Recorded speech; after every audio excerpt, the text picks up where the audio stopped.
इस कहानी के सभी पात्र और घटनाएं काल्पनिक हैं, जिसका किसी भी व्यक्ति या घटना से कोई संबंध नहीं है। यदि किसी घटना के साथ इसकी समानता होती है, तो इसे मात्र एक संयोग कहा जाएगा।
दिगंत और अनंत तक गूंजायमान है।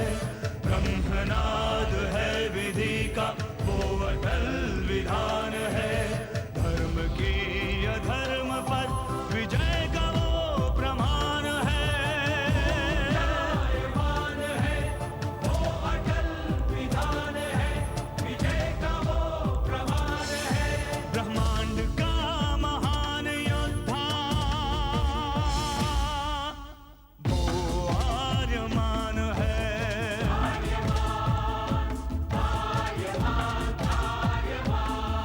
ब्रह्मांड का महान योद्धा वो आर्यमान है।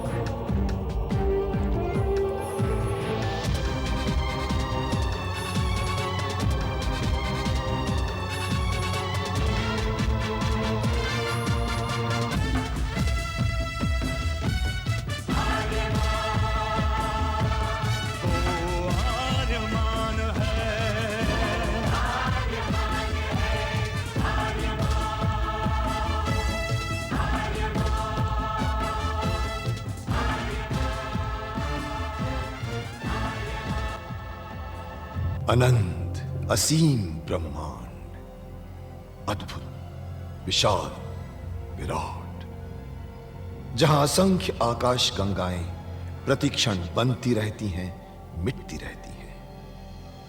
हर आकाश गंगा में होते हैं अनगिनत तारे, अनेकों सूरज, और सूरज के साथ होता है अपना सौर मंडल, जिसमें रहते हैं अनेकों ग्रह।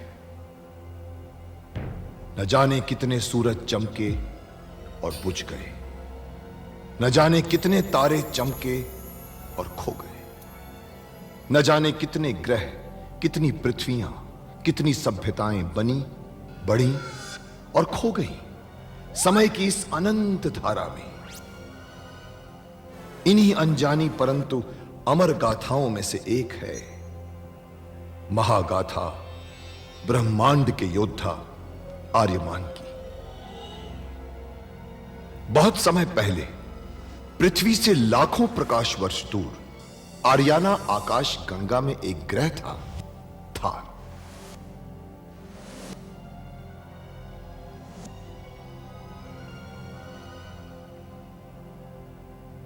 थार एक रेगिस्तान था, पानी की बूंद नहीं थी, फिर भी पूरे ब्रह्मांड के लिए मूल्यवान था थार, क्योंकि थार में थी ऐसी खाने जहां से दुर्लभ जीवनदायी पदार्थ निकलता था, जिसे थारस कहते थे। यह किसी भी ग्रह की जहरीली से जहरीली हवा को भी रासायनिक प्रक्रिया से प्राणवायु बना देता था, जीने के लायक बना देता था। कहावत थी, थारस जिसके वश में, पूरी आकाश गंगा उसके वश में। आर्याना आकाश गंगा की संरक्षक संस्था ओमियान के नियमों के अनुसार थारस को कोई भी व्यक्ति अपने वश में नहीं कर सकता था। यहां तक कि थार ग्रह का राजा जारांत भी नहीं। राजा होते हुए भी जारांत अपना राज्य गणतंत्र प्रणाली से चलाता था। खानों से निकलने वाले थारस का 25% भाग ही थार ग्रह के हिस्से में आता था। बाकी का हिस्सा ओसेक अंतरिक्ष संगठन में चला जाता था। ओसेक आरियाना आकाश गंगा के व्यापारियों का संगठन था और जिसका संचालन अंतरिक्ष में बनाए गए एक कृत्रिम ग्रह ओसेक से होता था। मगर ओसेक संगठन में कई व्यापारी ऐसे भी थे जो अति महत्वाकांक्षी थे, जो पूरे ब्रह्मांड में अपना आधिपत्य स्थापित करना चाहते थे। परंतु जब तक ओमियान था तब तक कोई कुछ नहीं कर सकता था। ओमियान अंतरिक्ष के लोगों की संरक्षक संस्था थी जो अंतरिक्ष के निवासियों के हितों का पूरा ध्यान रखती थी और अपनी शांति सेना के द्वारा संपूर्ण ब्रह्मांड में शांति और व्यवस्था बनाए रखती थी। इसी ओमियान संस्था का अध्यक्ष था महान होशिंग। होशिंग जिस ग्रह पर रहता था उस ग्रह का नाम था गुरुक्षेत्र, जहां आज छिड़ी हुई है एक महाजंग। मूर्खता नहीं होती वीरता। अंतिम विजय के लिए यह हार स्वीकार करनी ही पड़ेगी तुझे। जन्मा नहीं है तू इन छोटी मोटी लड़ाइयों के लिए, जन्मा है तू महायुद्धों के लिए। जन्मा है तू आरियाना में धर्म की रक्षा और अधर्म का नाश करने के लिए। ब्रह्मांड का योद्धा है तू। मैं ये सब नहीं जानता महान होशिंग, मैं ये सब नहीं जानता। मैं आपको यहां इस तरह असुरक्षित छोड़कर नहीं जा सकता। मैं हूं ओमियान का अध्यक्ष। आरियाना का संविधान मेरी सुरक्षा के लिए उत्तरदायी है, कोई इसे भंग नहीं कर सकता। तू व्यर्थ कर रहा है मुझसे, मोह बंधन है। इस समय तेरा धर्म है अपनी प्राण रक्षा। तेरे प्राण बचेंगे तो आरियाना भी बचेगा। अपने लिए नहीं, मेरे लिए नहीं, आरियाना के लिए छुप जा तू। ठीक है, मैं कहां छिपू आचार्य? तुम तहखाने में जाके मेरा इंतजार करो। जो आज्ञा आचार्य। जा, चुप जा।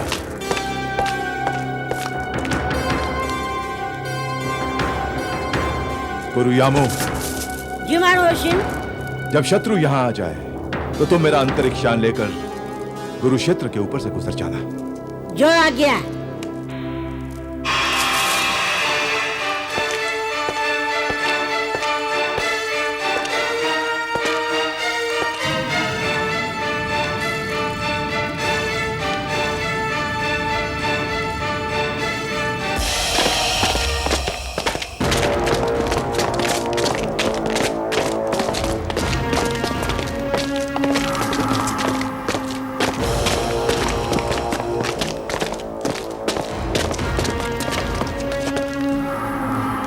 हमें आर्यमान चाहिए। आर्यमान? उसकी शिक्षा तो कब की पूरी हो चुकी। पहुंच चुका होगा वो अपने ग्रह थार। महान होशिंग को बाहुल का प्रणाम। मैं थार नरेश के आदेश से आर्यमान को अपने साथ ले जाने आया। आप कब से असत्य का प्रयोग करने लगे महान होशिंग? सत्य अपनी रक्षा के लिए कभी कभी उपयोग करता है असत्य का। आर्यमान कहां है महान होशिंग? आर्यमान कहां नहीं है सेनापति बाहुल।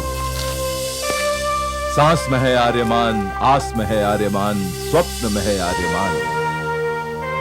देख सकते हो तो खोलकर देखो हृदय थार के हर निवासी का। पाओगे वहां विराजमान आर्यमान। आपके लिए उचित यही होगा होशिंग कि आप शांतिपूर्वक आर्यमान को हमें सौंप दें। हमें शक्ति प्रयोग पर विवश न करें। क्या आर्यमान को लेने के लिए मैं आया हूं यामा? आर्यमान मेरे साथ जाएगा। असंभव, पहले मैं आया हूं। आर्यमान के पिता की राज्य आज्ञा है मेरे पास। तेरे पास कौन सी आज्ञा है? हमारे पास शक्ति है और शक्ति को आज्ञा की आवश्यकता नहीं होती।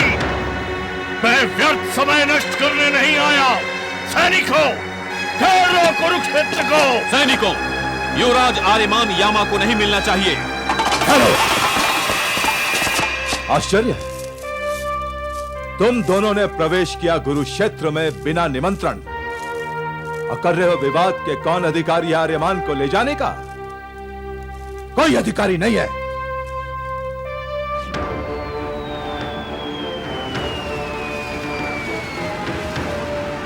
वो जा रहा है आर्यमान। जा, सूर्य के हाथ तेरे साथ।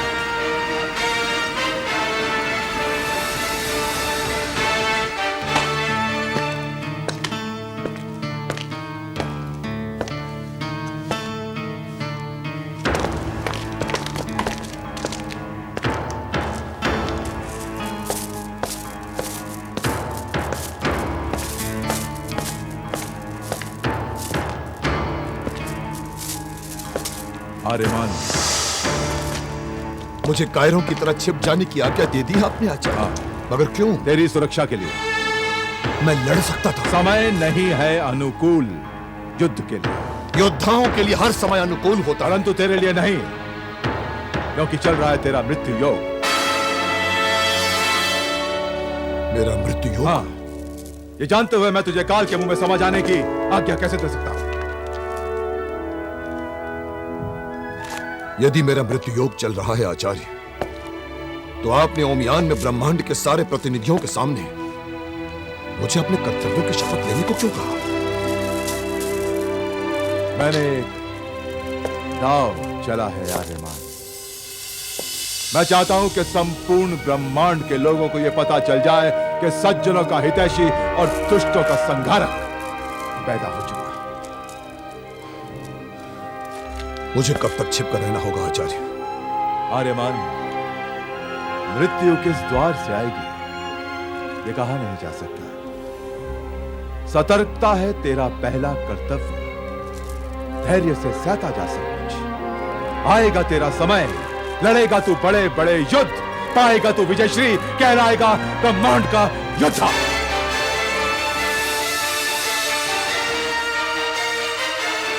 विश्वासघात महारानी, निश्चित विश्वासघात। बाहुल, तुमने आर्यमान को वहां से निकल कैसे जाने दिया? जैसा मैंने बताया, यामा भी वहां युवराज आर्यमान के लिए ही आया था। युवराज आर्यमान नहीं, केवल आर्यमान कहो, केवल आर्यमान। तुम्हारे साथ पूरी सेना थी बाहुल, फिर तुम खाली हाथ कैसे लौट आए? सेनाएं यामा के साथ भी थीं। परंतु तुम्हारी निष्ठा आर्यमान के साथ थी, तुम्हारी सहानुभूति आर्यमान के साथ थी बाहुल। आचार्य शुक्रांत, आप मुझ पर निराधार आरोप लगा रहे हैं। तुम्हारी स्वामी भक्ति किसके लिए है बाहुल? महाराज जारांत के लिए या महारानी नासा के लिए? मेरी स्वामी भक्ति थार के लिए है आचार्य शुक्रांत। अर्थात तुम्हारी स्वामी भक्ति न महाराज जारांत के लिए है न महारानी नासा के लिए। महाराज जारांत से पहले भी थार था और महाराज जारांत के बाद भी थार रहेगा। सैनिक की स्वामी भक्ति सत्ता के लिए नहीं, जनता के लिए होती है आचार्य शुक्रांत। महारानी, बाहुल राजद्रोही है और ये राजद्रोहियों की भाषा बोल रहा है। मैं एक देश प्रेमी सैनिक हूं। भ्रमक पासा का उपयोग करने वाला राजनीतिज्ञ नहीं हूं आचार्य शुक्रांत। देश सत्ता से बड़ा होता है, सिंहासन से बड़ा होता है, पद से बड़ा होता है। लगता है तू भी अपने आप को अपने पद से बड़ा समझने लगा है। शुक्रांत, महारानी, मेरी आज्ञा है कि राजआज्ञा के उल्लंघन के अपराध में इसे इसके पद से हटा दिया जाए और भरी सभा में इससे इसके पद और पदक दोनों छीन लिए जाए। थार के सभासदों, महासेनाध्यक्ष बाहुल पर यह अभियोग है कि उन्होंने राजाज्ञा का उल्लंघन करके न केवल अपने पद की मर्यादा निभाने में असमर्थ रहे हैं, बल्कि देश के साथ राजद्रोह किया है। इस अपराध के लिए थार की राज्यसभा उन्हें पद से वंचित करती है और आजीवन देश निकाले का दंड देती है।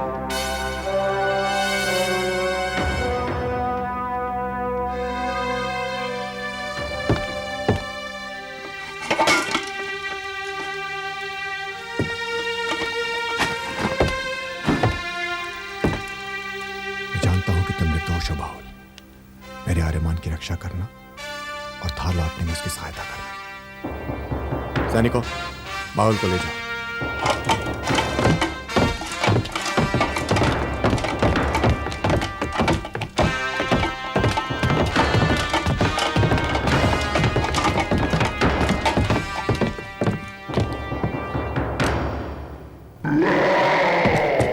अब तुम्हें क्या कहना है महान यामा? यदि बाहुल वहां नहीं पहुंचता तो हम मारेमान को समाप्त कर चुके होते महासामंत। ये तुम्हारी असफलता है यामा। अंतरिक्ष में इतने बड़े बड़े काम करने वाला इतनी आसानी से असफल हो गया, ये बात कुछ अजीब सी लगती है यामा। हमें एक मौका और चाहिए महासामंत तारक। हमारे और बाहुल के विवाद का लाभ उठाकर मारेमान वहां से भाग निकला। हमने कभी अपने कार्य में असफलता का मुंह नहीं देखा है।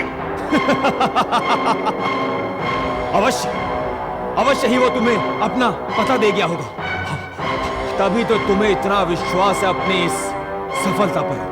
महासामंत, मारेमान हमसे बचकर जाएगा कहां? है कोई इस ब्रह्मांड में ऐसा ग्रह जो हमारी आंखों से छुपा है? हम उसे कहीं से भी ढूंढ लाएंगे महासामंत। यदि नहीं ढूंढ सके तो आर्याना आकाश गंगा में या उसके बाहर कोई ऐसा स्थान अवश्य ढूंढ लेना जो तुम्हें नरक के क्रोध से बचने के लिए शरण दे सके।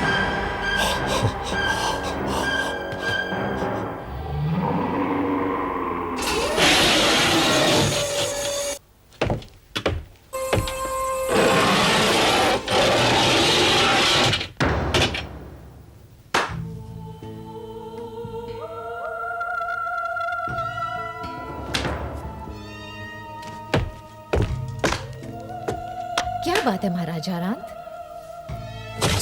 तुम? आप कुछ चिंतित दिखाई दे रहे हैं। नासा, मुझे मेरी राजमुद्रिका नहीं मिल रही। वो तो मेरे पास है महाराज। तुम्हारे पास? ये तुम्हारे पास कैसे आई? क्यों? ये मेरे पास नहीं आ सकती क्या?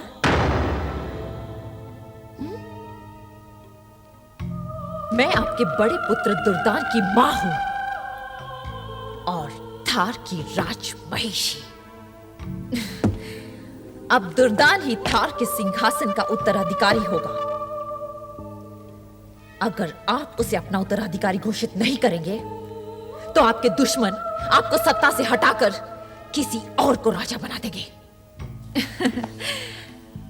अब तो दुर्दान ही थार का युवराज होगा और मैं राजमाता।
ये क्या है?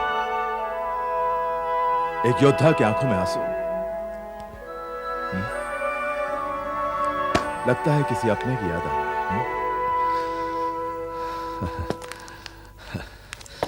मैंने तो बचपन से ही मां का रूप और पिता की छवि आप में ही देखी है आचार्य, परंतु मैंने ध्यान में किसी दुखी औरत को कारावास में तड़पते हुए देखा है। मुझे ऐसा लगा कि वो मुझे पुकार रही है। वो तुम्हारी मां थी रासा। उसकी वेदना तुम्हारी आंखों से आंसू बनकर बह निकली। मां? यानी मैंने ध्यान में अपनी मां को देखा? हाँ, परंतु ये कैसे संभव है आचार्य? मैंने तो आज तक उनका चेहरा नहीं देखा। ये मत भूल आर्यमान कि तुम एक ऐसी मां के पुत्र हो जो संविधान आश्रम की कुशल शिष्या रह चुकी है। संविधान की शिष्याएं अपनी भावनाएं किसी को भी भेज सकती हैं और दूसरों के विचारों को ग्रहण भी कर सकती हैं। एक पुत्र होने के नाते उनके सारे गुण तुम्हें स्वतः ही आ गए। मेरी मां इतनी पीड़ा में है तो मैं यहां क्या कर रहा हूं? मुझे आज्ञा दीजिए आचार्य, मुझे अपनी मां को मुक्त कराने के लिए प्रस्थान करना है। बांधती नहीं फौलादी जंजीरें जितना बांधते हैं पैरों को ये आंसू। कुंठित कर देते हैं आंसू शस्त्रों की धार, आंखों में भरकर धुंधला कर देते हैं सामने का मार्ग। कांटों से भी ज्यादा चुभते हैं कभी कभी ये आंसू। लक्ष्य से भटक जाता है मनुष्य। यदि लक्ष्य को प्राप्त करने के लिए पत्थर होना आवश्यक है आचार्य, तो मुझे लक्ष्य को नहीं प्राप्त करना। मुझे अपनी मां को मुक्ति दिलानी है आचार्य। मैं थार जाऊंगा। तू थार नहीं जाएगा, ये मेरा आदेश है। आर्याना का मुक्तिदाता बनकर आया है तू। तेरी मां की मुक्ति से नहीं होगी आर्याना की मुक्ति। आर्याना को मुक्त करा सका तो होगी मुक्त तेरी मां अपनी पीड़ा से। मां की पीड़ा को अपने हृदय में रखकर लक्ष्य प्राप्ति तो दूर सो भी नहीं सकता हूं आचार्य मैं। इसीलिए तो मिली है ये पीड़ा तुझे। सोने नहीं देगी ये तुझे कभी। स्मरण दिलाती रहेगी तुझे हमेशा हमेशा अपने लक्ष्य का। आर्यमान, आज तुझे पवित्र किया है इन आंसुओं ने। आज तू योग्य हुआ है उस दिव्य वस्त्र के लिए जो है तेरी प्रतीक्षा में सदियों से। दिव्य वस्त्र? हाँ आर्यमान, घोषणा थी कि जब भी आर्याना आकाश गंगा का मुक्तिदाता जन्म लेगा वो पहनेगा उस दिव्य वस्त्र को जो हर तरह की विशेष शक्तियों से परिपूर्ण है, जिसका निर्माण ब्रह्मांड में चारों ओर फैली ऊर्जा से हुआ है। उसी वस्त्र में वो मुक्तिदाता अनंत प्रकाश वर्षों तक स्मरण किया जाएगा। और मेरे साथ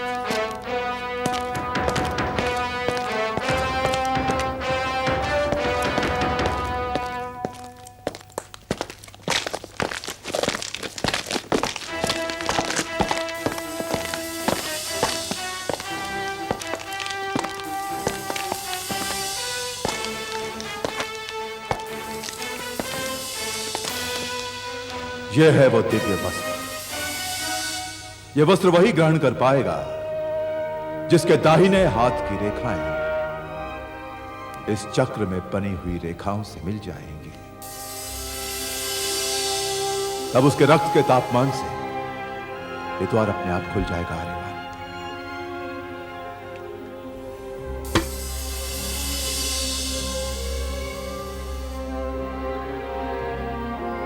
मेरे हाथ की रेखाएं नहीं मिली, नहीं खुला द्वार।